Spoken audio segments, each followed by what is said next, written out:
بعد ساعة واحدة من اعتراف فرنسا بفلسطين، أعلن تنظيم الدولة الإسلامية داعش عن أنه سيستهدف مصالح فرنسية في فرنسا. هذا بعد ساعة واحدة من إعلان فرنسا اعترافها بفلسطين. هذا ما أفادته مجلة لو فيغارو الفرنسية.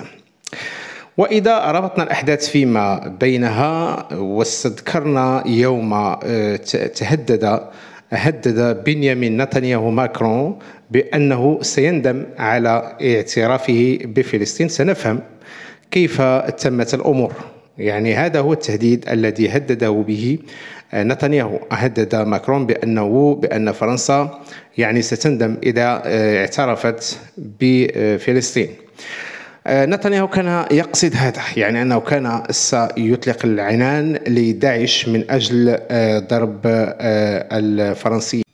ومن هنا نفهم كيف تأسست داعش ولماذا تأسست وما أهدافها. طبعا هدفها الأول هو تشويه صورة المسلمين من أجل إعطاء المبرر لضرب المسلمين، يعني تشويه صورة المسلمين لدى الرأي العام الدولي، حتى لا يتكلمون إذا تم ضرب إخواننا في فلسطين أو في سوريا أو في العراق إلى غير ذلك، لأن المسلمون يتصورونهم هم داعش.